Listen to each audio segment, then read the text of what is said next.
This channel does not promote any violence, harmful, or illegal activities. All content provided by this channel is meant for an educational and information purpose only.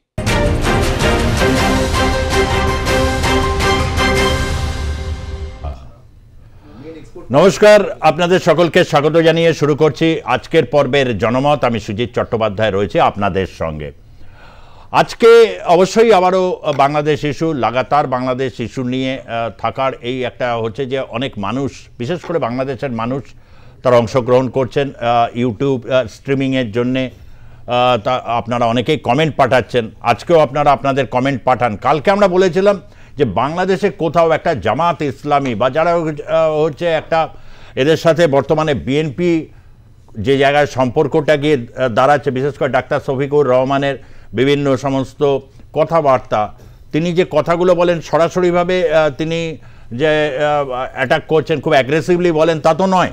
Doctor Shafiqur Rahman বাংলাদেশে যিনি জামাত ইসলামের আমির, তার বক্তব্যে কোথাও একটা জায়গায় বোঝা ছিল যে বিএনপির সাথে তাদের কিন্তু কোথাও পড়ছে না। বিশেষ করে মুক্তিযুদ্ধের বিরুদ্ধে যে অবস্থানটা জামাত বা ইসলামী ঐক্য জোট যে অবস্থানটা নিয়েছে, এটা বিএনপিকেও প্যাচে ফেলবে। তার কারণ হচ্ছে বিএনপির ক্ষেত্রেও বা আজকের যারা বাংলাদেশি এলিট যারা রয়েছেন বা বাংলাদেশি জাতীয়তাবাদকে যারা প্রমোট করেছেন, আওয়ামী লীগের বাইরেও তো একটা ব্যাপক অংশ রয়েছে যারা বিএনপি, তারা কি এই জিনিসটাকে মানতে পারবেন যে একটা এস্টাবলিশমেন্ট, যে একটা বিদেশে তাদের যে পরিচিতি এবং তাদের পরিবারের অনেকেই বিদেশে তারা চাকরি বাকরি করেন, এডুকেশনের জন্য রয়েছেন, সেখানে মুক্তিযুদ্ধ বিরোধী এই অবস্থানটা এটা বিএনপির কাছেও অসহনীয়, ঠিক যতটা হচ্ছে আওয়ামী লীগের কাছে। আওয়ামী লীগ সরাসরিভাবে মুক্তিযুদ্ধের তারাই একমাত্র লিগাসি বহন করছে।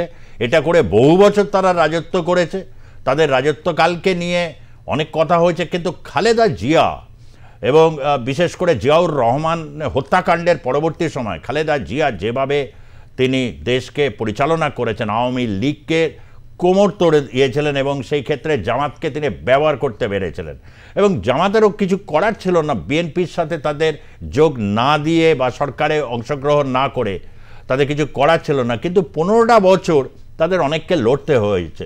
এখন তারেক রহমান বিদেশে ছিলেন এবং খালেদা যে 80 বছর বয়সে তিনি যে লন্ডনে চলে গেছেন, এমতো অবস্থাতে জামাত তো আশা করতেই পারে এই একটা সুযোগ এসেছে।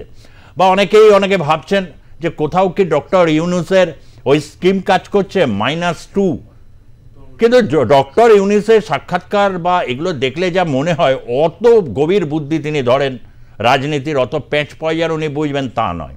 কোথাও একটা সমন্বয়কদের তারুণ্যের শক্তির উপর ভর করে তার যাবতীয় হচ্ছে সমস্ত কিছু কলা কৌশল। এমতো অবস্থাতে আজকের বাংলাদেশের যে পরিস্থিতি তৈরি হয়েছে, সেই পরিস্থিতির দিকে ডক্টর ইউনূস অনেকেই মনে করছেন বেশ ভালোই রয়েছেন, ফাঁকা মাঠে নাকি তিনি গোল করছেন, কিন্তু 5টা মাসে তার আন্তর্জাতিক ভাবমূর্তি যে জায়গায় গেছে এবং যেভাবে তিনি সমালোচিত হচ্ছেন এবং তার যারা ছাত্র সমন্বয়ক, তারা একের পর এক কতগুলো কেসে ব্যর্থ হয়েছে। প্রথম বড় ব্যর্থতা তাদের ছিল রাষ্ট্রপতি পদে সাহাবুদ্দিন চুপ্পুকে অপসারণ করতে হবে, গিয়ে একটা অশ্বডিম্ব প্রসব করে এসেছিল রাষ্ট্রপতি ভবনের সামনে এবং তারপরে 31শে ডিসেম্বর তারা ঘোষণাপত্র দেবে জুলাই অগাস্টের অভ্যুত্থান নিয়ে। অভ্যুত্থানের সময় কোনো ঘোষণাপত্র নেই, ঘোষণাপত্র দাবিতে হুঙ্কার ছেড়ে 15ই জানুয়ারি অবধি সময় দিয়েছে, তার মধ্যে বোবা। কিন্তু ইত্যবসরে খালেদা জিয়া বিদেশে যাবার পর স্বাভাবিকভাবে বাংলাদেশের রাজনীতিতে একটা গতি আসছে এবং আপনাদেরকে জানিয়ে রাখি 15 তারিখে আওয়ামী লীগ ভার্চুয়ালি কানাডার যারা রয়েছেন আওয়ামী লীগার, তাদের উদ্দেশ্যে ভার্চুয়াল মিটিং করতে চলেছেন শেখ হাসিনা। এরপর আমেরিকা, ইংল্যান্ড, প্রবাস, বেলজিয়াম, বিভিন্ন দেশের আওয়ামী লীগের যারা রয়েছেন তাদের একের পর এক তাদেরকে সম্বোধন করবেন এবং দিল্লিতে বসে করবেন। অর্থাৎ কোথাও একটা জায়গায় 2-2-4 মিলিয়ে যে 2 আর 2 5-এর অঙ্ক, সেই 5-এর অঙ্কটা কষারই চেষ্টা করছি। আমরা দেখলাম একটা ছবি, যে ছবিটা কিন্তু রীতিমতো আতঙ্কের পরিবেশে ডক্টর ইউনূসের জন্য এটা নিশ্চয়ই ভালো বিষয় নয়। অনেকের হাতে মশাল, কারুর হাতে লাঠি, ভাঙচুর হচ্ছে সরকারি দপ্তর এবং তাদের গন্তব্যস্থল ছিল হচ্ছে ডক্টর ইউনূসের বাসস্থান, তার বাসস্থান ঘেরাও করবে এবং প্রচুর পরিমাণে জনতাকে আপনারা দেখতে পাচ্ছেন। এদের মধ্যে একটা বড় সংখ্যক হচ্ছে বাংলাদেশের রিক্সা চালক, শ্রমিক এবং এর মধ্যে অনেক মধ্যবিত্ত রয়েছেন যারা বিভিন্ন জায়গা থেকে পদচ্যুত হয়েছেন। গার্মেন্টস সেক্টর থেকে লে অফের কারণে প্রচুর এরকম ম্যানেজার বা ডেপুটি ম্যানেজার এই র্যাঙ্কে যারা একটা গ্রোয়িং মিডল ক্লাস বলা হচ্ছিল, একটা উন্নয়নশীল দেশের তকমা আদায় করেছিল বাংলাদেশ শেখ হাসিনার সময়, তারা আজকে পথে রিক্সা চালক যারা রয়েছেন বা গার্মেন্ট শ্রমিক তাদের সাথে নিয়ে একটা বৃহত্তর জনতার অংশ তৈরি হয়েছেন। তারা কিন্তু একটা লক্ষ্যবস্তু নিশানায় এনেছেন ডক্টর ইউনূসকে। প্রচুর পরিমাণে পুলিশ, আর্মি পুলিশ এবং আনসার বাহিনী দিয়ে সেটাকে রক্ষা করা গেছে। নিশ্চয়ই যে ছবি আপনারা দেখতে পাচ্ছেন সেই ছবিটা, এটা কিন্তু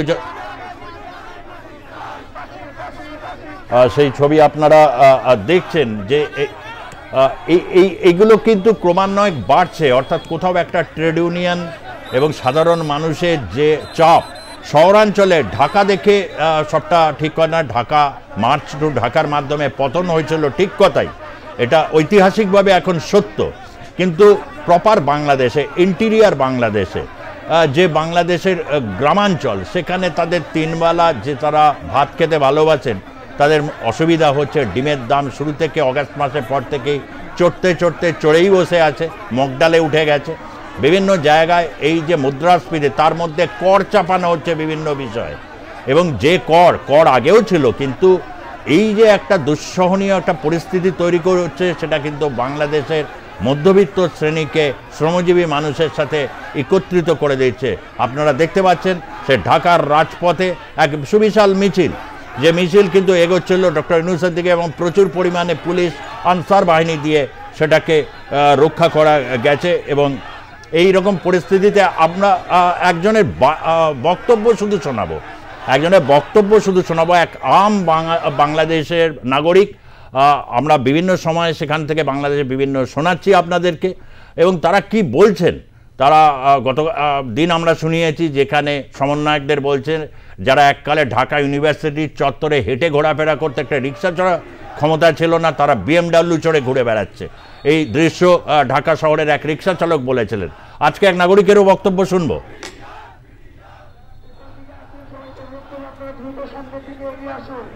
সমন্বয়ক যারা আছেন আপনারা তো হইছেন ধান্দাবাজ। আমার মনে হয় অনেক সমন্বয়করা বিদেশ অলরেডি বাড়ি গাড়ি কইরেও ফলাইছে, কারণ ফলাইতে তো হইব, ফলাই না একটা মানে গোরস্থান তো লাগবে, এই জন্য তারা আগেই মনে হয় ওই অফারে বিদেশটি বাড়ি টাড়ি করে ফলাইছে। আমাদের সাধারণ মানুষের এখন একটাই স্লোগান, সমন্বয়ক হটাও বাংলাদেশ বাঁচাও। সমন্বয়ক কইছেন অল্প কয়েকদিন BMW গাড়ি দিয়ে চলেন, এই দেশে আর মন্ত্রী মিনিস্টার আসিল না বিগত সময়। এইটা একটা ধারণা অনেকের মধ্যে তৈরি হয়ে গেছে। আজকের পর্বে আমরা ঠিক কোন পথে রয়েছে এই মুহূর্তে বাংলাদেশ, এবং যে ইঙ্গিত পাওয়া যাচ্ছে কোথাও একটা জায়গায়, সেটা হচ্ছে হয়তোবা ডক্টর ইউনূস যে মানুষ চায়, একটা কথা আছে না, ম্যান প্রপোজেস গড ডিসপোজেস, হয়তো চাইছিলেন -2 করতে, দেখা গেল ওটা +2 হয়ে গেছে, অর্থাৎ হয়ে গেল হচ্ছে বিএনপি এবং আওয়ামী লীগের জোট তৈরি হয়ে গেল। জার্মানিতে এরকম হয়েছিল, মধ্যপন্থী এবং দক্ষিণপন্থী দুই বিবাদমান শক্তি একসাথে সরকার গঠন করেছিল, যখন দেখা গেল যে জাতীয় স্বার্থের জন্য এটা অত্যন্ত প্রয়োজনীয় একটা বিষয় হয়ে দাঁড়িয়েছে। তাই ইতিহাস বারবার করে বিভিন্নভাবে ফিরে আসে। কেই বা বলতে পারে একটা নতুন ইতিহাস রচনা হতে চলেছে কিনা, তার কারণ আওয়ামী লীগের যখন শেখ হাসিনা প্রধানমন্ত্রী ছিলেন, তিনি অন্তরীণ অবস্থায় রেখেছিলেন খালেদা জিয়াকে, তথাপি কিন্তু বিদেশে যাওয়ার অনুমতি দেননি। শেখ হাসিনা যখন তাকে চলে আসতে হলো এবং দিল্লিতে এসে আশ্রয় নিতে হলো, ঠিক তারপরে খালেদা জিয়ার চিকিৎসার জন্য লন্ডনে গেলেন। এই মুহূর্তে বাংলাদেশের বা এই উপমহাদেশের অন্যতম দুই সেরা রাজনৈতিক চরিত্র শেখ হাসিনা এবং খালেদা জিয়া দুজনেই এখন এই মুহূর্তে প্রবাসে রয়েছেন, আর রয়েছেন বয়োবৃদ্ধ ডক্টর ইউনূস, তার সমন্বয়করা। আর খোলা মাঠে যদি কেউ নেমে সমস্ত কিছু করতে থাকে, তাহলে অবশ্যই বলবো জামাত ইসলামী এবং ইসলামী ঐক্য জোট। এই যে বাংলাদেশের আজকের এই যে স্ট্রাকচার, সেটা কিসের ইঙ্গিত দিচ্ছে? রয়েছেন জ্যোতি চ্যাটার্জি, ভারতীয় জনতা পার্টির মুখপাত্র, স্টুডিওতে রয়েছেন, তাকে আমি স্বাগত জানাচ্ছি। রয়েছেন রাজনৈতিক এবং আর্থিক বিশেষজ্ঞ ভাস্কর সিংহ রায়, রাজনৈতিক বিশ্লেষক এবং আর্থিক বিশেষজ্ঞ হিসেবে ভাস্কর সিংহ রায় সুপরিচিত ব্যক্তিত্ব, এবং তার সাথে রয়েছেন উত্তরবঙ্গ থেকে রাজনৈতিক বিশ্লেষক গৌতম দত্ত। গৌতমবাবু, আপনাকেও আমি স্বাগত জানাচ্ছি। আমি প্রথমে একটু ভাস্কর সিংহ রায়কে কাছ থেকে আমি একটু প্রথমে জানতে চাইব যে ভাস্কর, এই যে বাংলাদেশের 5ই আগস্টের পর কেউ বলছেন, তারা বলছেন বিপ্লব করেছি, বিপ্লব করছেন, এবং কেউ কেউ বলছেন না না বিপ্লব না অভ্যুত্থান, কেউ বলছেন ধর কিচ্ছু না, একটি বৈধ সরকারকে সরিয়ে দেওয়া, কোথাও এই সমস্ত ফেজ পেরিয়ে এসে এটা একটা নতুন দৃশ্য এখন যেটা দেখা যাচ্ছে বাংলাদেশে গার্মেন্ট শ্রমিক থেকে শুরু করে বিভিন্ন ওয়ার্কিং ক্লাস, ঢাকা শহরে রিক্সা চালক এবং মধ্যবিত্ত যারা অনেকে বেসরকারি ক্ষেত্রে চাকরি হারিয়েছেন, মানে প্রবল দুশ্চিন্তায় রয়েছেন। অনেকগুলো জনপ্রিয় স্কিম তৈরি করেছিলেন যেগুলো প্রায় সেই সব ডোলগুলো দেওয়া বা যেসব স্কিমগুলো একেবারে থমকে পড়েছে, মুখ থুবড়ে পড়ে গেছে। ফলে মানুষের এই যে নাভিশ্বাস পরিস্থিতি, কোথাও কিন্তু রাজপথের দখল নিচ্ছে এই ধরনের বিভিন্ন ট্রেড ইউনিয়ন সংস্থা। এটা কি দিচ্ছে? মানে অনেকেই বলছেন যে বাংলাদেশের আর্থিক পরিস্থিতি ভালো, যদি আর্থিক পরিস্থিতি ভালো হয় তাহলে মানুষের মধ্যে এই ধরনের এক ধরনের উষ্মা কেন তৈরি হচ্ছে? শুভ সন্ধ্যা। দেখুন, বাংলাদেশে অভ্যুত্থান হয়েছে কি বিপ্লব হয়েছে কি সরকারকে সঠিকভাবে সরানো হয়েছে বেঠিকভাবে সরানো হয়েছে, বাংলাদেশে সেটা হচ্ছে যে বাংলাদেশের ইন্টারনাল ডিস্টারবেন্স বা আভ্যন্তরীণ একটা বিশৃঙ্খলার অবস্থা সৃষ্টি হয়েছে, এবং প্রশাসনিকভাবে ওখানে একটা সমস্যা হয়েছে, পুলিশের দিকে একটা সমস্যা, হিন্দু মুসলমানদের মধ্যে হিন্দুদেরকে বা সংখ্যালঘু সম্প্রদায়ের উপর আক্রমণ, বিভিন্ন ধর্মস্থানের আক্রমণ, একটা বিশৃঙ্খল পরিস্থিতি সৃষ্টি হয়েছে। বাংলাদেশ একটা ইমার্জিং ইকোনমি, একটা ডেভেলপিং কান্ট্রি হিসাবে খুব ভালোভাবেই তারা চলছিল। তাদের জিডিপি $451 বিলিয়ন, যেটা যথেষ্ট ভালো, এবং পিপিটি ছিল $1.69 ট্রিলিয়ন, এবং মানে 35তম স্থানে ছিল জিডিপির বিচারে, এবং 24তম স্থানে পিপিপি মানে পারচেজিং পাওয়ার প্যারিটিতে ছিল।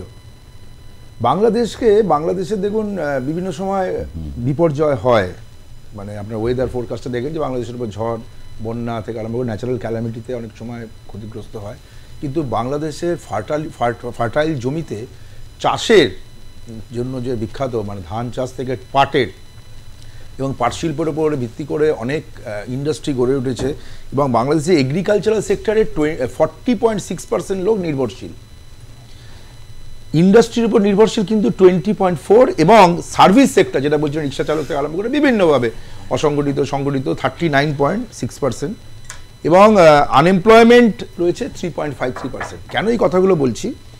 বাংলাদেশে জনঘনত্ব অত্যন্ত বেশি, 18 কোটির মতন মানুষ বসবাস করেন, এবং বাংলাদেশে এক্সপোর্টের একটা বড় বাজার। এই এক্সপোর্টের এই বাজারগুলো যখন একটা আভ্যন্তরীণ বিশৃঙ্খলার সৃষ্টি হয়, তখন সরকারের পরিস্থিতিতে যখন অবস্থা খারাপ হয়, মানে শাসন ক্ষমতার একটা সমস্যা দেখা দেয়, পাওয়ার সেন্টারটাকে মানে নিয়ন্ত্রণ করা থেকে আরম্ভ করে সরকারি ব্যবস্থাগুলো মুখ থুবড়ে পড়বে যতক্ষণ না নির্বাচনের মাধ্যমে কোনো সরকার তৈরি হবে।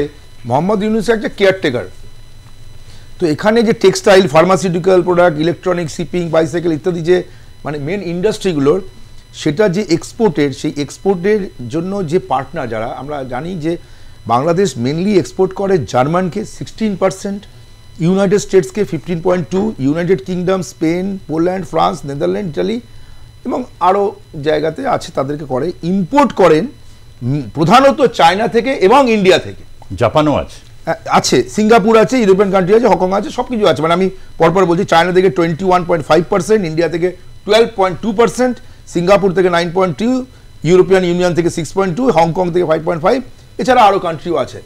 মানে আমি বলতে চাইছি ভারত থেকে মূলত যেটা আপনি যেটা বললেন, ডিম, খাদ্যশস্য, বিভিন্ন জিনিস এখান থেকে ইম্পোর্ট করা হয়। এবারে এই একটা বিশাল দেশের মানে 50,000 মেট্রিক টন চাল রিসেন্টলি ভারতবর্ষ থেকে তারা কিনেছে, এবং সেটা দেখা যাচ্ছে যে এই যে এক্সপোর্টের জন্য যে মানে ওখান থেকে এক্সপোর্ট এবং ইম্পোর্ট দুটোই যখন ক্ষতিগ্রস্ত হচ্ছে, মানুষের খাদ্যের দাম বেড়ে গেছে ইত্যাদিগুলো হচ্ছে, এই বিশৃঙ্খল পরিস্থিতির মধ্যে বাকি যে ইন্ডাস্ট্রিগুলো আছে সেই ইন্ডাস্ট্রিগুলোর উপর প্রভাব পড়ছে। বাংলাদেশ কিন্তু অত্যন্ত ভালো জায়গায় ছিল, এবং তাদের 5%-এর বেশি তাদের জিডিপি ছিল, কিন্তু এই ডিস্টারবেন্সটা যত তাড়াতাড়ি সম্ভব কোনো মৌলবাদী শক্তি কি চায়, একটা বিশৃঙ্খল পরিস্থিতি সৃষ্টি করতে, যেটা আমি জামাতের কথা বলি, তারা নির্বাচিত সরকার নয় এবং জামাতরা নির্বাচনে প্রতিদ্বন্দ্বিতা করে তাদের খুব কম সংখ্যক ভোট পেতেন। আপনারা দেখবেন খুব কম সংখ্যক, সেই যখন বিএনপি ছিল তখন দেখুন, বা আওয়ামী লীগের সময় তো জামাতের 20টা আসন ওই 12%-এর কাছাকাছি ভোট, একদম খুবই কম, মানে নেগলিজিবল। সুতরাং বাংলাদেশের মানুষের কাছে জামাত গ্রহণীয় কখনোই হননি। কিছু সংখ্যক মানুষের কাছে মৌলবাদী শক্তিদের হয়তো গুরুত্ব ছিল, কিন্তু এখন এই যে বিএনপি এবং আওয়ামী লীগের যে গোলমাল, বা এখন আওয়ামী লীগও তারা বিএনপি বা আওয়ামী লীগ বিএনপির সঙ্গেও কিন্তু গোলমাল বেঁধেছে ইউনূস সরকারে, এটার ফলে জামাত এই জায়গায় একটা নিজের জায়গায় তৈরি করে বিশৃঙ্খলার পরিস্থিতি সৃষ্টি করছে। মৌলবাদী শক্তির উত্থান হলে নিশ্চিতভাবে কোনো সংগঠিত শিল্প, বাণিজ্য ইত্যাদিগুলো ক্ষতিগ্রস্ত হয়, সেটাই আমরা বাংলাদেশে দেখতে পাচ্ছি। ভারতবর্ষে আমরা দেখছি যেটা ভারতবর্ষ থেকে যে চাল বা বিভিন্ন পেঁয়াজ থেকে আরম্ভ করে বিভিন্ন সময় আমাদের পশ্চিমবাংলার যে সীমান্ত ব্যবহার করে যেটা করা হয়, সেটাও কিন্তু ভীষণভাবে ক্ষতিগ্রস্ত হচ্ছে।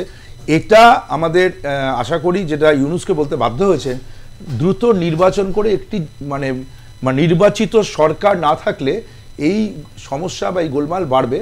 বাংলাদেশ যে সামরিক শাসনের দিকে যাবে কি নির্বাচনের মাধ্যমে তাদের সরকার গঠিত হবে, আজকে যারা বিক্ষোভ প্রদর্শন করছেন হয়তো তারা নিশ্চিতভাবে চেয়েছিলেন একটি সরকার, যে সরকার মানে গণতান্ত্রিক পদ্ধতিতে নির্বাচিত সরকার, সেই যে সুযোগ সুবিধাগুলো তারা পাচ্ছিল তার থেকে আরো বেটার কিছু পাবে। মানে কি, আপনার একটা পরিস্থিতি বাংলাদেশের যেটা চলছিল সেখানে যারা বিশৃঙ্খলা সৃষ্টি হয় আপনার, তাহলে তো এই বিশৃঙ্খলাটাকে ঠিক করার জন্য তারা নির্বাচিত সরকার দরকার। একদমই জোরালোভাবে এই যে একটা নির্বাচনের দাবি বিভিন্ন স্তর থেকে উঠছে, দ্রুত সব রাজনৈতিক দলগুলোই করছে। নির্বাচন নিয়ে ধানাই পানাই বক্তব্য প্রথম থেকে দেয়া গেছে। প্রথম সেনাপ্রধান ওয়াকারুজ্জামান তিনি একটা টাইম ফ্রেম দিয়েছিলেন 1.5 বছর, মানে 18 মাস, ঠিক 18 মাস, তারও অবশ্য মেয়াদকাল বলা হয়। তারপর যে যা সুবিধা মতো, তারপর ডক্টর ইউনূস বলছে আগে সংস্কার করে তারপর যদি নির্বাচন চাওয়া হয় আমি দায়িত্ব করে দিয়ে নির্বাচন হোক, আসুক। অর্থাৎ নির্বাচন নিয়ে একটা ধানাই পানাই মনোভাব। কিন্তু নির্বাচন উত্তর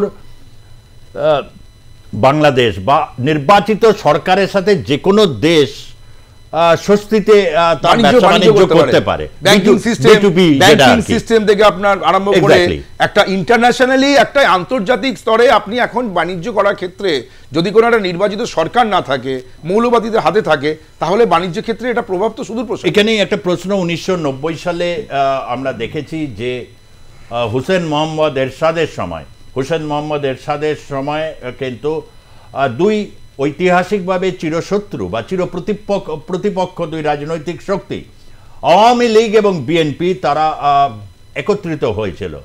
গণতন্ত্র পুনরুদ্ধারের প্রশ্নে এক ঐতিহাসিক সংগ্রাম হয়েছিল।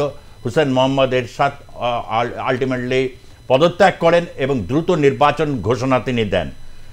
এটাই মানে ইতিহাস। কোথাও আর কি আগামী দিনে মুক্তিযুদ্ধের এই প্রশ্নে বা এই যে আজকে সাম্প্রতিক বাংলাদেশের যে প্রশ্নটা এসেছে, বিএনপি নির্বাচন দ্রুত চাইছে, তার কারণ তার যে এখন জনপ্রিয়তা, অনেকেই মনে করছেন বিএনপি নির্বাচনে গেলে হয়তো আওয়ামী লীগের যে প্রতিরোধটা 15 বছরে তারা ফেস করতে হয়েছে সেই প্রতিরোধের সামনে পড়বে না, একটা অনায়াস তাদের একটা জয় হতে চলেছে।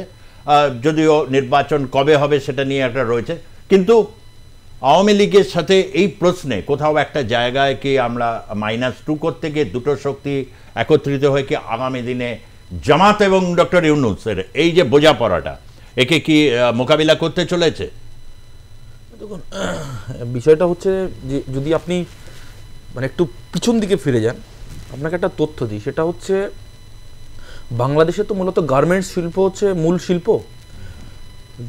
2রা জুলাই আপনার একটা টেক্সটাইল কোম্পানি, বাংলাদেশের সবথেকে বড় টেক্সটাইল কোম্পানি, সেই কোম্পানি ইন্ডিয়াতে শিফটিং করে 2রা জুলাই, আর 5ই আগস্টে শেখ হাসিনার পতন হয়। তো 2রা জুলাই যে কোম্পানিটি শিফটিং করে তার নাম হচ্ছে লিভাইস, এবং এই লিভাইসের যিনি মালিক তার সেটা হচ্ছে হাঁস ফ্যামিলি। এই হাঁস ফ্যামিলি হচ্ছে সেই হাঁস যিনি হচ্ছেন পিটার হাঁস, যিনি বাংলাদেশে নিযুক্ত আমেরিকান হাই কমিশনার ছিলেন। তার মানে এরা বেসিক্যালি জানতো যে কিছু একটা ঘটতে চলেছে, ফলে 2 তারিখে উনি ওনার লিভাইসটাকে পুরোপুরি শিফটিং করান, এবং পরবর্তীকালে ইউনিসেফের যে প্রধান উপদেষ্টা এবং তার মানে উপদেষ্টা পরিষদের যাকে সামিল করেছিল সে মেহফুজ আলম তাকে হিলারি ক্লিন্টনের সামনে তাকে মানে প্রেজেন্ট করা হয় যে মেটিকুলাসলি ডিজাইন করার মূল কারিগর হচ্ছে এই মেহফুজ আলম। তো সুতরাং এটা হচ্ছে দ্যাট ওয়াজ মেটিকুলাসলি ডিজাইনড। আমি এই কথাগুলো এই কারণের জন্য বললাম যে দেখুন একটা ষড়যন্ত্র তো ছিলই, মানে রেজিম চেঞ্জের ক্ষেত্রে। এবার ঘটনা হচ্ছে এই deep state, American deep state যেখানে যেখানে আপনার প্রবেশ করেছে, be it Afghanistan, be it Iraq, be it আপনার সিরিয়া, বিট বাংলাদেশ, প্রত্যেকটা জায়গায় এখনো পর্যন্ত আপনার কিন্তু ডামাডোল চলছে প্রত্যেকটা জায়গায়। তো সুতরাং আগামী দিনে দেখুন 1990 সালের তখন আপনার কোল্ড ওয়ারের টাইম, মানে কোল্ড ওয়ার শেষের দিকটা, সুতরাং আমেরিকার আধিপত্যবাদ এতটা পর্যন্ত পৌঁছায়নি। তো সেখানে দাঁড়িয়ে তাদের ভূ রাজনীতিক ক্ষেত্রে যে মানে প্রভাব প্রতিপত্তি এতটা ছিল না, কিন্তু এখন কিন্তু সে যে ডিপ স্টেটের কথা মতো এরা ক্ষমতায় এসেছে ইউনুস। এবার আগামী দিনে কি হবে এক্স্যাক্টলি, ভূ রাজনৈতিক পরিস্থিতি কোন দিকে, ডোনাল্ড ট্রাম্প আবার আসছে, তো আগামী দিনে অনেকগুলো জিনিস ঘটতে চলেছে বাংলাদেশে, সেটা মানে যেটা মানে ওপেন ক্যামেরার সামনে বলাও পসিবল না, বলাটা ঠিকও না, অনেক কিছু হতে পারে। মানে বিজেপির দিক থেকে যেহেতু শাসক দল, সেখানে কিছু বাধ্যবাধকতা থাকে যেটা ক্যামেরার সামনে অত ডিপলি বলা সম্ভব নয়, কিন্তু আন্দাজ করা যায় কি যে এক গভীর ডামাডোলের মধ্যে পড়তে চলেছে বাংলাদেশে, যেখানে ভাস্কর সিংহ রায় যেটা বলছে, যেখানে দ্রুত নির্বাচন না হলে কিন্তু এই ডামাডোল কিন্তু থামবে না, এটা ক্রমশ কিন্তু ডামাডোল মানে স্ফুলিঙ্গটা একদম কিন্তু দাবানলের আকার নিয়ে নিতে পারে। ফার্স্ট হচ্ছে এদের, আপনি দেখুন আমি কিছু উদাহরণ দিচ্ছি আপনাকে। প্রথম যেটা আন্দোলন হয় সেটা হচ্ছে আনসাররা আন্দোলন করে। আনসার মানে হচ্ছে একটা মানে পুলিশ টাইপের, গ্রাম্য পুলিশ, আধা সামরিক মানে তাদের তো ইয়ে থাকে না, বন্দুক থাকে না, বাট স্টিল তারা ওই গ্রামটাকে প্রতিরক্ষা করে, হোমগার্ড, হ্যাঁ হোমগার্ড টাইপের। এরা আন্দোলন করে। পরবর্তীকালে আপনার চলে আসুন রিক্সাওয়ালাদের আন্দোলন, শ্রমিক অসন্তোষ, মানে একের পর এক কোম্পানি অলরেডি শিফটিং করতে স্টার্ট করে দিয়েছে। আপনার সমন্বয়ক মেহফুজ আলম তিনি একটা ম্যাপ ড্র করছেন, যেখানে বলছেন যে উড়িষ্যা, পশ্চিমবঙ্গ এবং ঝাড়খণ্ড হচ্ছে তাদের অন্তর্ভুক্ত, এরকম একটা দায়িত্ব জ্ঞানহীন আপনি তাকে সাসপেন্ড করেননি, আপনি তাকে তো সাসপেন্ড করেননি, তার মানে আপনি এন্ডোর্স করেছেন ব্যাপারটাকে, you have endorse the matter, যে কি যেটা মেহফুজ আলম বলেছে সেটা ঠিক, আপনার তাকে তো ইমিডিয়েটলি সাসপেন্ড করা উচিত ছিল। একটা দেশের সার্বভৌমত্ব নিয়ে আপনি যখন প্রশ্ন চিহ্ন তুলছেন। এইবার এই যে আমাদের এখানকার যে পাট, তারপরে তো ডিপেন্ডেন্ট পুরোপুরি ওদের টেক্সটাইল শিল্প, তো ওই টেক্সটাইল শিল্প ও তো শিফটিং অলরেডি আমাদের তুতিকোরিন বা সুরাটে অলরেডি শিফটিং হয়ে গেছে 80%, কিছুটা ভিয়েতনামে শিফটিং হচ্ছে। তো ফলে কেন সেখানে লোক ইনভেস্ট করবে? শ্রমিক অসন্তোষ বাড়ছে। রাঙামাটি, বান্দরবান, খাগড়াছড়িতে সেখানে আপনি আদিবাসীদেরকে আপনি পেটালেন, মানে হিল ট্রাক, চিটাগাং হিল ট্রাক্টে আপনার সমন্বয়করা প্রথম আলো অফিস, বাংলাদেশের সব থেকে বহুল প্রচারিত যে অফিস, তার সামনে গরু কেটে হিন্দুদের কাছে গিয়ে আপনার গরুর মাংস ধরাচ্ছে, যে গরুর মাংস তোমাকে খেতে হবে কারণ তুমি বাংলাদেশে থাকো। আপনার সমন্বয়ক ওই হাসনাত তিনি গিয়ে প্রথম আলোর অফিসে গিয়ে বলছেন এই কর্মচারী আমাদের বিরুদ্ধে কথা বলে, এই সাংবাদিক আমাদের বিরুদ্ধে কথা বলে, এদেরকে সাসপেন্ড করতে হবে। দেখলাম তার পরের দিন গিয়ে সাসপেন্ড করতে বাধ্য হলো। আপনারা টিওনো বা ইউনো আপনার ডিসি অফিসে গিয়ে বলছেন এই ডিসি হচ্ছে মানে আপনার স্বৈরাচারের দালাল, আপনারা ঠিক করে দেবেন স্বৈরাচারের দালাল। এই যে ধরুন একটা সামগ্রিকভাবে তাদের যে এই যে স্বৈরতান্ত্রিক মানসিকতা, সরকার নেই, যেটা জ্যোতি বলছে জ্যোতি কথা ঠিক, একটা কথা যদি কিন্তু ঠিক বলছে না, প্রোডাকশন কলোনি হিসাবে লিভাইস একটা ইন্টারন্যাশনাল ব্র্যান্ড, তারা যেহেতু এখন ওখানে ইনফ্রাস্ট্রাকচারে প্রোডাকশনটা কন্টিনিউ, এখন না এটা জুলাইয়ের ঘটনা, জুলাই পরে আমি বলছি, না জুলাই পরে না, কিন্তু এখানে করছে আবার। কিন্তু এই প্রোডাকশন কলোনি দেখুন বাংলাদেশের শ্রম আইনের কারণে বা যে কোনো কারণেই হোক, ওখানে চিপ লেবার, আরে না না আপনি এখানে সেটা কিন্তু আবার যে ফিরে যাবে না, ওটা না আবার যে শুরু হবে এটা কিন্তু না, ওটা না পার্মানেন্টলি ভারতবর্ষে শিফট করে আসেনি, না না পার্মানেন্টলি শিফট করেছে, এই একদম বলা যাবে। আমি বলছি শুনুন, কারণ হচ্ছে তাদের যে চিপ লেবার আপনি পারবেন না, তাদের শুনুন না, আপনি বিহারেও অনেকগুলো শিফট করে কেন করেছে শুনুন, তার কারণ কাঁচা মালটা যায় এখান থেকে, আপনার মেন কাঁচা মালটার যে প্রোডাকশন কস্ট, এবার এই যে আপনার কোয়ালিটির তো একটা ব্যাপার আছে, বাংলাদেশে যে পরিমাণ ইনভেস্টমেন্ট হয়েছে, কারণ হচ্ছে আমি বলছি গার্মেন্টস, আরে আপনি শুনুন, আমি আমেরিকা গিয়ে দেখেছি, আমেরিকা মেড ইন বাংলাদেশ, আরে সেটাই তো বলছি, তারা যদি এখানে শিফট করে, আপনার মানে মেন কাঁচা মালটা কোন জায়গা থেকে যাচ্ছে? ইন্ডিয়া থেকে যাচ্ছে, কাঁচা মালটা তো ওখানকার কাঁচা মাল নয়, এটা বললে হবে না, সেই লিভাইস তো এখানে এসে প্রোডাকশন করছে। আমি বলি শুনুন, এই যে ধরুন 56খানা ইসলামিক রাষ্ট্র, আজকে 56খানা ইসলামিক রাষ্ট্রের মধ্যে, 2 মিনিট আমাকে যদি দেন, আমি 56খানা ইসলামিক রাষ্ট্রের মধ্যে কোথাও তো গণতন্ত্র নেই। আপনি গণতন্ত্র কিছুটা জায়গায় আপনি সংখ্যালঘুদের নিরাপত্তা পাবেন কোথায়? যখন আপনার স্বৈর শাসক থাকে, যেমন ধরুন যখন সাদ্দাম হোসেন ছিল, লিবিয়াতে যখন গাদ্দাফি ছিল, বা টু সাম এক্সটেন্ট আপনি মানে শেখ হাসিনার যে মানে দৃঢ় শাসন ব্যবস্থায় সংখ্যালঘুরা কিছুটা হলেও নিরাপত্তায় থাকে।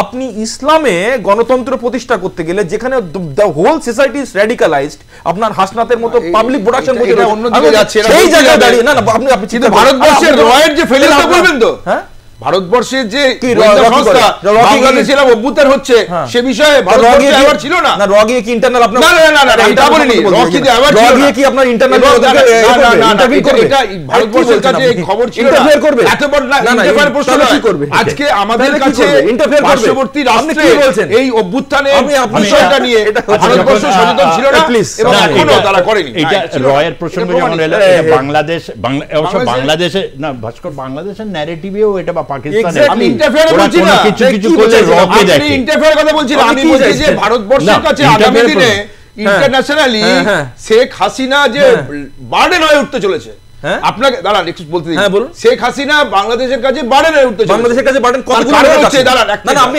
আরে বাংলাদেশ পাসপোর্টটা কত পার্সেন্ট লোক শেখ হাসিনা পছন্দ করে? না না পাসপোর্টটা বলতে বার্ডেন বাজেট করেছে বাংলাদেশের সরকার, আপনি শেখ হাসিনার আরে কোন সরকার? অনৈতিক সরকার। দুই হচ্ছে তাদের দেশে আজকে তাদের দেশ থেকে ভারতবর্ষে শেখ হাসিনা কি হিসেবে আশ্রয় চেয়েছিলেন কি? সারা পৃথিবীতে তাকে কোন দেশ আশ্রয় দেয়নি। সেফ এক্সিট কে দিয়েছে? এবার আরে কে বলছে? এটা কি কথা বলছিলেন? আজকে আপনি জানেন না আজকে কি রাজনৈতিক আজকে কি ভারত আজকে কি শেখ হাসিনা কংগ্রেসের স্ট্যান্ড?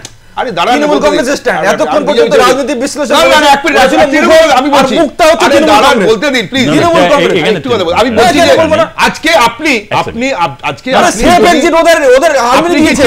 আরে বাবা ওদের সেফ এক্সিট আর্মি দিয়েছে, এটা নিষ্পত্তি হওয়া দরকার নালে আরে সেফ এক্সিট দিয়েছে ওদের আগামী দিনে শেখ হাসিনা এক সেকেন্ড আন্তর্জাতিক ক্ষেত্রে নাজিবুল্লাহকে আশ্রয় দেওয়া অপরাধ হয়ে দাঁড়াচ্ছে, নাজিবুল্লাহকে আশ্রয় দেওয়া অপরাধ কি বলতে চাই? না না ভারত হচ্ছে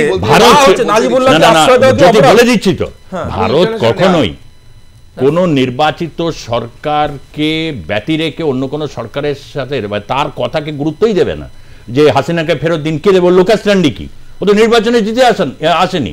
ভারত চিরকালই এটা হাসিনা এখন প্রধানমন্ত্রী, ডেফিনেটলি উনি প্রধানমন্ত্রী। না না না আমি বলছি বাংলাদেশের সংবিধান যেটা পৃথিবীর কোন দেশ এটা এই যে মুসলিম কান্ট্রি চলে গেছে তার মানে এই আবার তারপরে গোমূত্র ঢুকবে, এটা গোমূত্র ওই গোচনা আপনি কি দুর্ভাগ্যবান? আচ্ছা ঠিক আছে আপনি বলেছে আপনি একটু একটা সিরিয়াস বিষয় না না গবিয়া কি বলেছে আপনি বাংলাদেশে যাব মালদার দিকে নজর রাখবো। মালদায় আজকে মালদাতেও আস্তে আস্তে আজকে মালদাতেও আরে এটাকে হিন্দু মুসলমানে নিয়ে যেও না, এটা আজকে মালদাতেও আবারও সেম পরিস্থিতি, সেখানে ফেন্সিং দেওয়া নিয়ে নন ফেন্সিং জোনে বৈষ্ণবনগরের যে অঞ্চলটা প্রায় 100 মিটার জায়গায় ফেন্সিং দেওয়া নিয়ে আজও সেখানে সকালবেলাতে এসে বিজেপি আবারও তারা প্রতিবাদ জানাতে থাকে এবং তারপরে স্থানীয় গ্রামবাসী এবং বিএসএফ একত্রিত হয়ে তারা প্রতিবাদ করে এবং ফেন্সিং এর কাজ পুনরায় আস্তে আস্তে আস্তে জমিটাতে দিতে হবে। আমরা সেই ছবি দেখতে পাচ্ছি, কি বলছেন সেখানকার একটু শুনে নি। গতকাল কাজ বন্ধ করতে পারিনি, আমরা পরিবেশন দিয়েছিলাম, ওদের হয়নি। আজকে ফের আমাদের অফিসার এলো মালদা থেকে না দিল্লি থেকে, এই সব কাজ বন্ধ করলো, দুদিকেরই এলো। আচ্ছা, দুদিকের অফিসার এসে কাজ বন্ধ করবে। আচ্ছা এখন কাজ বন্ধ রয়েছে? এখন কাজ বন্ধ রয়েছে। আচ্ছা গতকাল কি হয়েছিল মূলত ঘটনা? কালকে তো হচ্ছে তার বাড়ি সব বন্ধ করেছে। ওই পারের লোকরাও কি আসলেই পারে? হ্যাঁ ছিল, তারপরে জিরো বাড়ি। আচ্ছা তারা বাধা দিচ্ছে কেন মনে হচ্ছে আপনার? বাধা দিচ্ছে তো আমাদের মাটিতে করছি তাও বাধা দিচ্ছে। ওদের কি জেনে বলতে পারছি না। মানে এই পথে কি চোরা কারবার হতো? চোরা কারবার হতো আগে। আচ্ছা মানে চোরা পথে কি অনুপ্রবেশের ঘটনাও ঘটেছে এর আগে? না, ঘটনা ঘটেনি।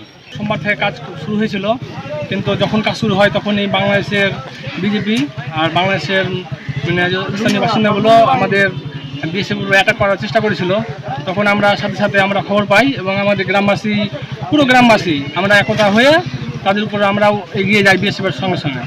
বিএসএফের সঙ্গে কাঁধে কাঁধ মিলিয়ে ছিলেন? হ্যাঁ অবশ্যই, আমরা সবসময়, এখন আমরা সবসময় কাঁধে কাঁধ মিলিয়ে থাকি আমরা। আজকেও কাজ বন্ধ করেছে বিজেপি? হ্যাঁ আজকেও কাজ করতে গেছিল, আবার আজকেও কাজ বন্ধ হয়েছে।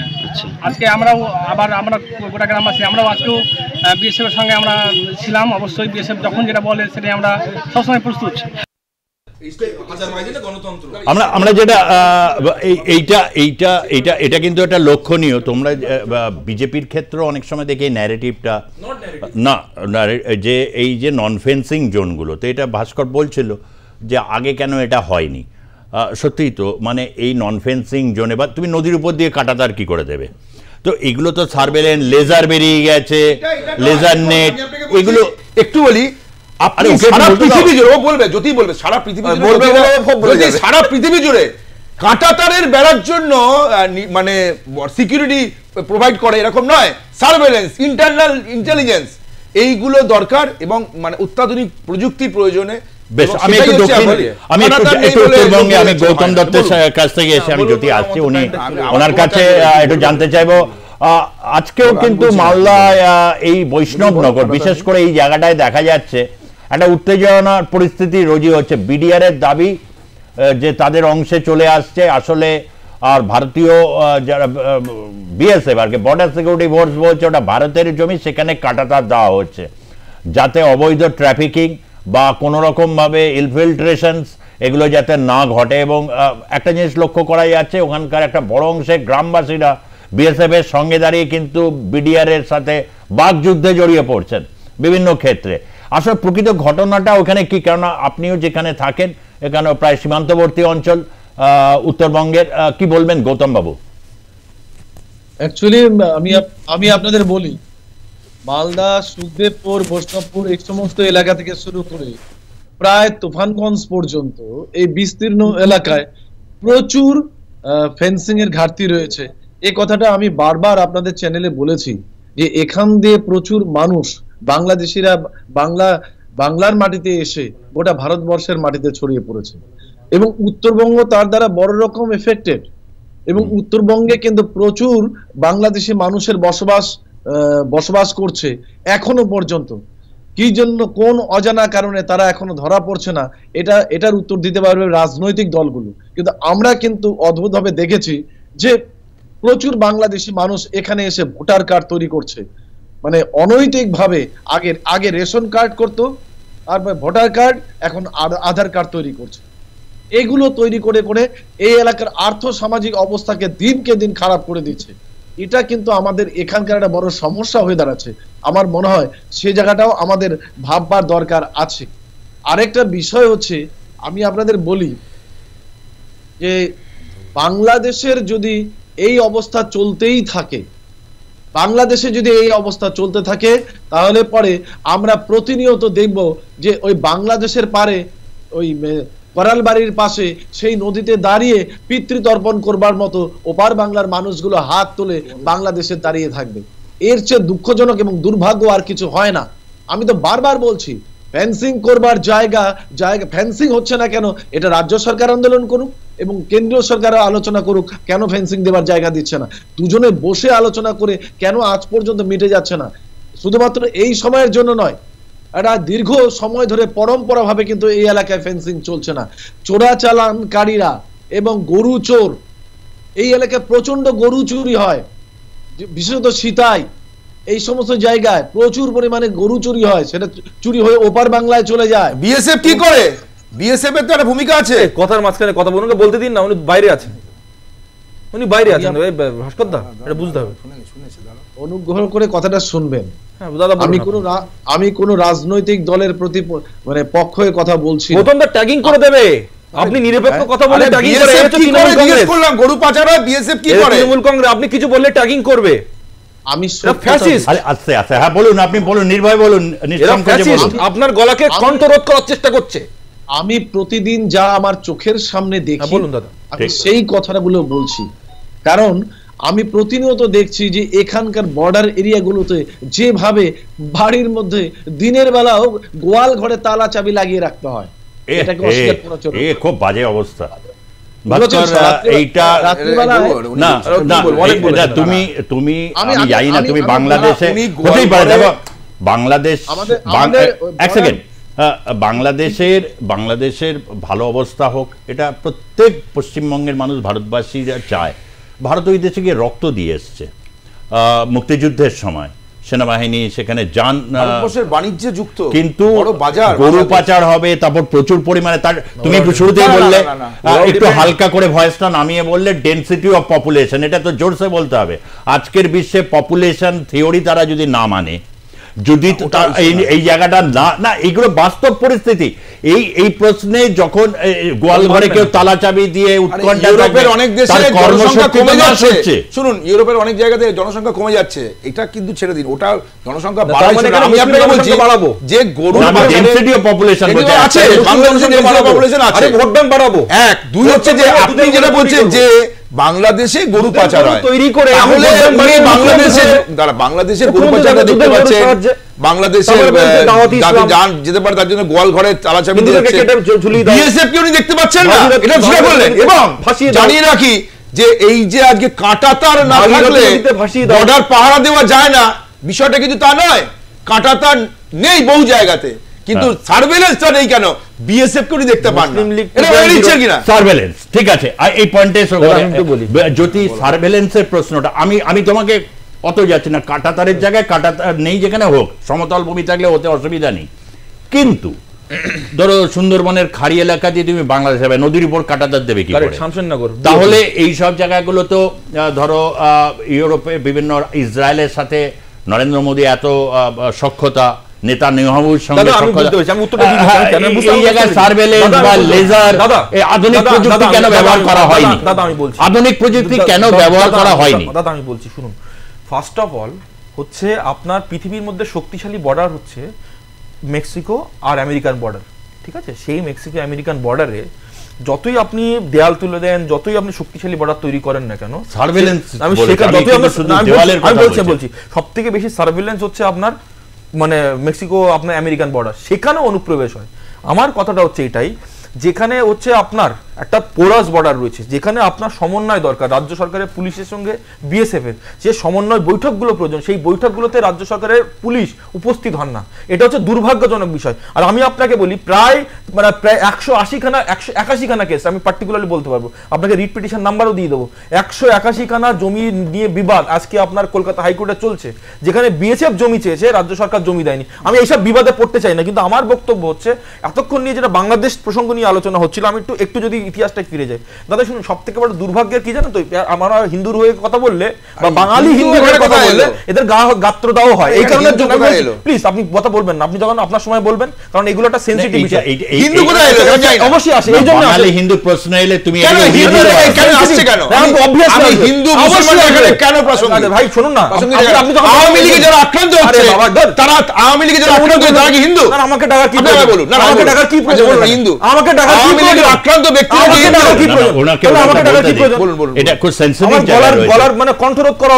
আমি বলছি যে 46-এর যে প্রভিন্সিয়াল নির্বাচন ছিল, সুজিত দা আমাকে 2 মিনিট টাইম দেন। প্রভিন্সিয়াল নির্বাচনে প্রীতিলতা ওয়াদ্দেদারের উত্তরসূরি, আপনার কল্পনা দত্তের উত্তরসূরি, আপনার মাস্টারদা সূর্য সেনের উত্তরসূরি, তারা তো ভারত মুক্তির পক্ষে ভোট দিয়েছিল, ভারত মাতার জয় বলে। আজকে কোনো একটা রাজনৈতিক কারণে কংগ্রেস দেশভাগটাকে করে তাদেরকে বলেছে যে তোমরা পাকিস্তানে থাকো, এবং সবথেকে বড় জিনিস হচ্ছে নেহেরু লিয়াকাত চুক্তির মাধ্যমে বলা হয়েছিল যে তোমরা ওখানে থাকো, আমি রাষ্ট্র হিসেবে তোমাদেরকে বলছি। তারা থেকেছে ওখানে, কিছু সংখ্যক চলে এসেছে এখানে।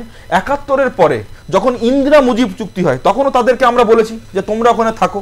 তোমরা ওখানে থেকে আজকে ভাবুন, এই যে যেটা আমরা পাসপোর্ট অ্যাক্ট হাবি দাবি বলছি, যে 25শে মার্চ 1971 পর্যন্ত যারা এসেছে তারা ঠিক আছে, তারপরে যারা এসেছে তাদের অমুক তমুক। কথাটা হচ্ছে তাদেরকে কেন আমরা বললাম যে রাষ্ট্র হিসেবে যে তোমরা ওখানে থাকো, আজকে এই ভুলটা শুধরানোর জন্য তো আমরা সিএ এনেছিলাম। আমি বলছি প্লিজ, তো আজকে যখনই সেটা শেখ হাসিনার সময় হোক বা এরশাদের সময় হোক বা হচ্ছে শেখ মুজিবের সময় হোক, প্রত্যেকটা সময়, সেটা রামু হোক, আপনার নাসিরনগরের ঘটনা হোক, আপনার হচ্ছে 2001-এর নির্বাচনের পরে হোক, 2013-14 নির্বাচনের পরে হোক, প্রত্যেকটা সময় যখনই কোনো ঘটনা ঘটেছে সেটা হচ্ছে আপনার ওই হিন্দুদের পরে গিয়ে আক্রমণের শিকার হয়েছে। আজকে ঢাকা ইউনিভার্সিটি এটা আমি যেটা বলছে এটা কিন্তু কোনো আবেগের কথা, এক সেকেন্ড যুক্তি আছে। এই কারণে বিশ্বের বিভিন্ন দেশ, আমেরিকা থেকে শুরু করে এমনকি ইউরোপিয়ান ইউনিয়ন, তারাও কিন্তু সতর্ক করেছে। বিভিন্ন দেশে পত্রপত্রিকা, দ্য ইকোনমিস্ট বলছে এই 2024-এর মধ্যে গোটা বিশ্বের সবচেয়ে এমনকি গাজা ইসরায়েল ঘটনাকে ছাড়িয়ে বাংলাদেশের ঘটনা এবং সবচেয়ে বেশি মানবাধিকার লঙ্ঘনের এই যে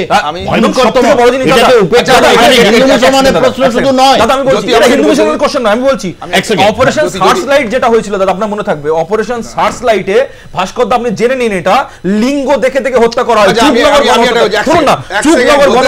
চুকনগর গণহত্যাতে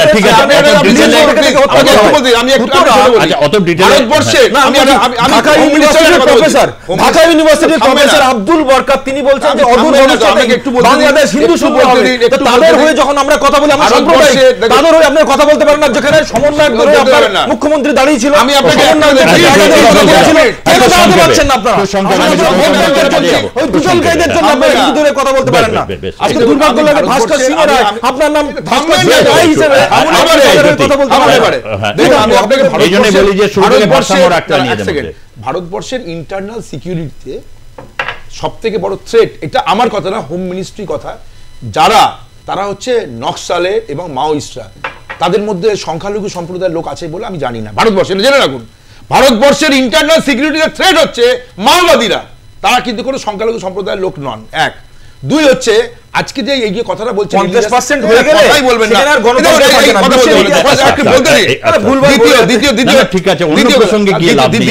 দ্বিতীয় কথা, আপনি রিলিজিয়াস পারসিকিউশন, এই একটা দল যে অনুপ্রবেশকারী আর শরণার্থী, অবশ্যই কোন জায়গায় আমাদের সংবিধানে লেখা নেই হুমায়ুন কবির ইনফিল্ট্রেশন, আর তাহলে ধর্ম দেখে যে লোকের ধর্ম হিন্দু তিনি হচ্ছে শরণার্থী, একটা ভাগ হয়েছে আমাদের রিলিজিয়াস ধর্মের ভিত্তিতে আমরা 100 কটা লোক আমরা এখানে নাগরিকত্ব নিয়ে কে নিয়েছে ধর্মের ভিত্তিতে আপনারা দেশ ভাগ করেছিলেন, আপনারা ধর্মের ভিত্তিতে জন্ম শান্তনু সেই কংগ্রেস দেশ ভাগ করে মানে ধর্মের ভিত্তিতে দেশ ভাগ করেছে। তাহলে কি বলছেন আপনি ধর্মের ভিত্তিতে দেশ ভাগ হয়নি, অনুপ্রবেশকারী ধর্মের ভিত্তিতে দেশ ভাগ হয়নি, তাহলে কোথায় ধর্মের ভিত্তিতে দেশ ভাগ করেছেন কেন আপনারা? ভারতের নাগরিক কজন নিয়েছেন?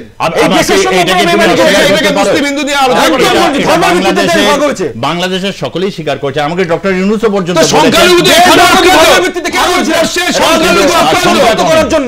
সংখ্যা পার্সেন্টেজ কমে বাংলাদেশের 7%। যে বাংলাদেশে থেকে এখানে যারা এসছে অনেকে ব্যবসা বাণিজ্য চাকরি ইত্যাদির জন্য এসছে, সবাই কি ধর্মীয় কারণে? একদম ধর্মীয় কারণের জন্য এসেছে না, ফিয়ার অফ পারসিকিউশন হওয়ার ক্ষেত্রে যে কথাটা সিএএ তে বলছেন এখন অবধি এফিডেভিট জমা পড়েনি ভাই, বুঝতে হবে ভাই ওটা এফিডেভিট জমা পড়েছে। মালায়ন শুনতে হয়, মালায়ন শুনতে হয়, মালায়ন ডাক বোঝেন, মালায়ন বোঝেন? ঠিক আছে, আমি একটু গৌতম দত্ত আপনার কাছে আসছি। মাওবাদীরা কেউ সংখ্যালঘু সম্প্রদায় নয়, মানেন এটা? নিঃসন্দেহে আমাদের আপনারা সবকিছু মধ্যে হিন্দু মুসলমান করে ফেলেন। হুমায়ুন কবির ওটা কি হিন্দু পারসিকিউশন, হিন্দুদেরকে কেটে ফাঁসি রিলিজিয়াস পারসিকিউশন আমার এফিডেভিট কোথায়? কিসের এফিডেভিট? কতজন দিয়েছেন? দরকার নেই ভাই, পৃথিবীর আরে কি মুশকিল, যে কোনো কি করে সিএ এর মাধ্যমে বসবাসকারী যে কোনো গৌতম দত্ত ওনাকে একটু বলতে দিন। হ্যাঁ বলুন।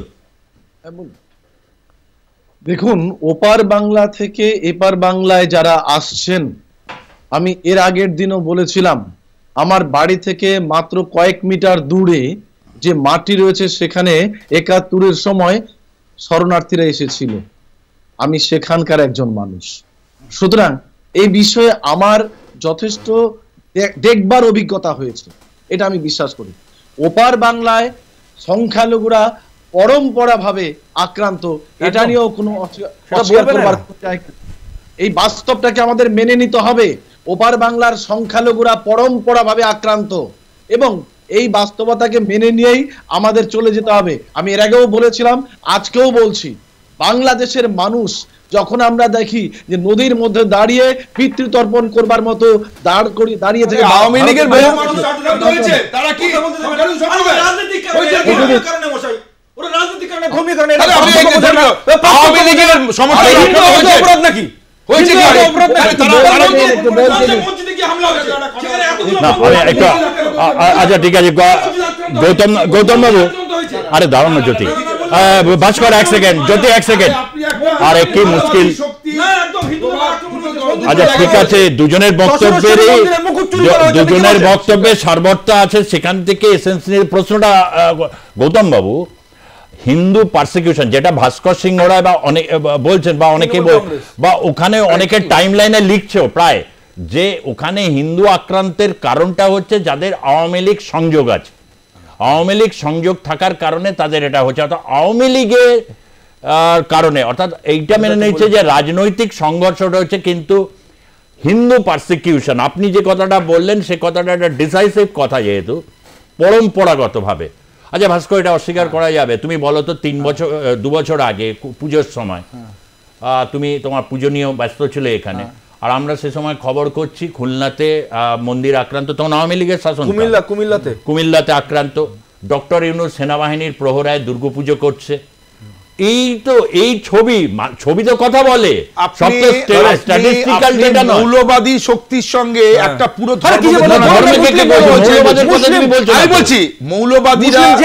মৌলবাদীরা ভারতবর্ষেও আছে, মৌলবাদীরা ভারতবর্ষেও আছে, মৌলবাদীরা বাংলাদেশেও আছে, কিন্তু মৌলবাদী মানে একটি নির্দিষ্ট ধর্মের লোককে বলছে কি করে? আমি বলছি যে আজকে কি মৌলবাদীদের এই আগস্ট মাসের পরে আওয়ামী লীগের সকলে আক্রান্ত হয়েছে, তারা কি সকলেই হিন্দু সম্প্রদায়ের লোক? আমি বলতে চাইছি দেশে বিশৃঙ্খলা অবস্থার মধ্যে এখানে তাদের উদ্দেশ্য যে বিশৃঙ্খলা সৃষ্টি করা, তাহলে জামাত যদি মৌলবাদী সংগঠন এতই পপুলার হতো তাহলে তাদের ভোটের শতাংশে খুব কম সংখ্যক ভোট পায় তারা। তোমার অভিজ্ঞতা, রাজনৈতিক অভিজ্ঞতা, আমি খুব দ্রুত এই প্রশ্নটা এবার আসতে চাইছি। আওয়ামী লীগ এবং বিএনপি, যেটা 1990 সালে উদাহরণ, যে তখন হচ্ছে তোমার সেই ছবিটা নিশ্চয়ই মনে আছে, সেই 9 বছর না 12 বছরে গণতন্ত্র মুক্তি পাক, ওই যে পোস্টারটা আর কি খালি গায়ে লেখা, যা হয়েছে কি মানে খালেদা জিয়ারও জন্ম ভারতবর্ষে, তো তিনিও বলতে গেলে বাংলাদেশের প্রথম মহিলা, বাংলাদেশের সবারই জন্ম ভারতবর্ষে, তো অখণ্ড রাষ্ট্র, সবার না, অনেকে ওই প্রান্তেও জন্মেছে। আমি বলতে চাইছি শেখ হাসিনা, আরে ওখানে যারা যারা বাস করে সবাই, শেখ হাসিনার সময় নির্বাচন যে হয়েছে সবাই ভারতের, সেটা অভিযোগ যে বিরোধীরা কোনোভাবে নির্বাচনে প্রতিদ্বন্দ্বিতাই করতে পারেননি, সেটা একটা তাদের আপনি কি দেখে এসেছিলেন? আরে আমি কি দেখে এসেছিলাম মানে এটা তো বলুন, এবারে আজকে যে এখানে ভারত নির্বাচিত সরকারে ভারতবর্ষ স্বীকৃতি, আমি একটু ভারতবর্ষ স্বীকৃতি ইউনেস্কো দিয়েছে, ভারতবর্ষ স্বীকৃতি বিষয় না, উনাকে জিজ্ঞেস করুন যে বিএসএফ কে দেখতে পারে কি বিএসএফ করছে, আপনি তো মানে মৌলবাদীরা জিজ্ঞেস করতে দেখেন বিএসএফ কে দেখতে পারে কি মুশকিল, বিএসএফ কে দেখতে পারে জিজ্ঞেস করুন। ঘুমায় বিএসএফ, আরে এখানে বিএসএফ এর কমান্ডে একটু বলতে দাও, শক্তি কলকাতা দখল করছে। বেশ, গৌতম দত্ত, বিএনপি আর আওয়ামী লীগ কোথাও কি 90-এর মতো এরকম একটা নির্বাচনের প্রশ্নে, বা নিশ্চয়ই আওয়ামী লীগ তো চাইবে নির্বাচনে প্রতিদ্বন্দ্বিতা করতে যদি নির্বাচন হয়, আর নাকি নির্বাচনের প্রশ্ন নেই যদি এইটা কোনোভাবে হয় যে এই সরকারকে, যেন জাস্টিন ট্রুডোকে আমরা দেখলাম, জাস্টিন ট্রুডোর হয়ে গেল মেয়াদকাল, কোথাও এখন শোনা যাচ্ছে যে ট্রাম্প এলন মাস্ক জুটি যদি বলেন যে ডক্টর ইউনূস তোমারও ছুটি, নির্বাচন এইসব সময় মতো হবে, কি মানে হতে পারে আর কি, কেননা দুজনেই কি -2 এর জায়গায় দুজন কি এক জায়গায় হয়ে গেল, +2 হয়ে গেল? আমাকে না একটু বলতে সময় দিবেন প্লিজ। আপনারা তো ওনারা বলছেন ঠিক আছে, আমি আমার বক্তব্যটা এত দূর থেকে বলছি, তো কেন আবার তুমি আপনি -2 এর যে ফর্মুলার কথা বললেন, আমি আপনাদের বলি যে এই ফর্মুলাটা করবার আজকে বিশেষত বিএনপির নেতারা যেভাবে শেখ মুজিবুর বঙ্গবন্ধুর প্রশংসা করছেন, তার একটা বিশেষ উদ্দেশ্য আছে, তো বিশেষ উদ্দেশ্য না থাকলে পরে এটা বলতো না। কারণ আজকে সবচেয়ে বেশি আতঙ্কগ্রস্ত হয়ে আছে বিএনপি, অর্থাৎ নাগরিক কমিটি যেটা তৈরি হয়েছে, সেই নাগরিক কমিটিতে নাগরিক শক্তি, সেই পার্টিটা যে নামে রেজিস্ট্রেশন হয়েছে নাগরিক শক্তি, হ্যাঁ বলুন, হ্যাঁ সেই নাগরিক শক্তিতে প্রায় 60 থেকে 70 জন বিএনপি নেতা, প্রথম সারির নেতা যোগদান করতে চলেছে, এবং তারপরে ধোলাইটা শুরু হবে ওই বিএনপির বিরুদ্ধে। এটা বিএনপি বুঝে গেছে, তাই বিএনপি কিন্তু অনেকাংশে আওয়ামী লীগকে সাথে নেবার কথা এখন অন্তত ভাবছে, আর বঙ্গবন্ধুর প্রশংসা করছে। এটাও একটা কারণ হচ্ছে, আমি গতকালকেই বলেছি, গত পরশুদিনও বলেছিলাম যে বিএনপি অনেকটা মধ্যপন্থা অবলম্বন করে, এইখানে বঙ্গবন্ধুকে প্রশংসা করে সেখানকার যে সংখ্যালঘু মানুষ যারা অনেকাংশে আওয়ামী লীগের সঙ্গে যুক্ত আছে তাদের সন্তুষ্ট করবার একটা প্রয়াস বা একটা কৌশল তারা অবলম্বন করছে। এটা কিন্তু বিএনপির একটা কৌশল, সংখ্যালঘুকে তাদের সাথে নিতে হবে। কারণ আমরা যদি লক্ষ্য করি তাহলে এই মুহূর্তে দেখবো লক্ষ্য করে যে জাতীয় পার্টি রংপুর বিভাগের বেশ কয়েকটি জেলায় অত্যন্ত শক্তিশালী, অর্থাৎ প্রায় 33টি আসনের মধ্যে 20 থেকে 22টিতে জাতীয় পার্টি, বিশেষত ফেনীতে প্রচন্ড শক্তিশালী। জামাত ইসলাম যেমন খুলনাতে শক্তিশালী, সেখানেও তারা 30-40টা আসন তারা পেতেও পারে, 18টি আসনে যথেষ্ট শক্তিশালী। বিএনপি 64 জেলার মধ্যে 20 এবং 10টি থেকে 20টি আসন বাদ দিলে 20টি জেলা আমরা জানি। আজকে এই পর্যন্ত থাকে। আমি জানি আপনাকে ধন্যবাদ যে আপনি বিএসএফ দেখতে পান না, বর্ডারে থাকেন। আর আপনাকে ধন্যবাদ, আপনি সিদ্দিকুল্লাহ ওই হামিদুর রহমান বর্ডারে বিএসএফ দেখতে পান না, আপনি হচ্ছে ওই বর্ডারে থাকেন দোষর। তাহলে কেন পাচার হয় মানুষের বলে যাচ্ছে? আপনাকে ধন্যবাদ। আমি বারবারই বলছি যে শুধু বাংলাদেশের রাজনীতি, পশ্চিমবঙ্গের রাজনৈতিক অঙ্গনকেও যথেষ্ট তোলপাড় করে রাখে, এ ব্যাপারে কোনো সন্দেহ নেই। সুতরাং অনেক বাংলাদেশের যারা অনেকে বলেন টাইমলাইনে লেখেন যে আমাদের ব্যাপারে আপনারা বলেন কেন, আমরা এই ভূ রাজনৈতিক এই অবস্থানের আবারও বলি যে মুক্তিযুদ্ধের সময় থেকে বা ভারত ভেঙে যে পাকিস্তান, পূর্ব পাকিস্তান এবং পূর্ব পাকিস্তানের থেকে মুক্তি অর্জনের ক্ষেত্রে ভারতের যে সক্রিয় অবদান, এগুলো তো ঐতিহাসিকভাবে সত্য। ঐতিহাসিকভাবে যে ঘটনা ডকুমেন্টেড, সে ঘটনা নিঃসন্দেহে সবসময় পর্যালোচনায় আসবে এবং কিছু সময় তু ম্যায় হবে। এগুলো আমাদের গণতন্ত্রে অন্যতম বৈশিষ্ট্য বা টকশোগুলোতে এগুলো অত্যন্ত বৈশিষ্ট্য। আমি ধন্যবাদ জানাচ্ছি জ্যোতি চ্যাটার্জি, বিজেপি মুখপাত্র, আপনাকে যোগদান করার জন্য। ভাস্কর সিংহ রায়, রাজনৈতিক বিশ্লেষক হিসাবে এবং অর্থনৈতিক পরিস্থিতিতে তিনি যে বললেন বাংলাদেশে ডামাডোল না মিটলে দ্রুত অবনতির দিকে কিন্তু বাংলাদেশ যাচ্ছে, এগোচ্ছে। এবং গৌতম দত্ত উত্তরবঙ্গ থেকে যোগদান করেছেন, রাজনৈতিক বিশ্লেষক। আপনাকেও ধন্যবাদ, আপনাদেরকেও যারা দেখলেন আজকের পর্বের জনমত। দেখতে থাকুন আর প্লাস নিউজ, সবার আগে সবার পাশে। ধন্যবাদ, নমস্কার।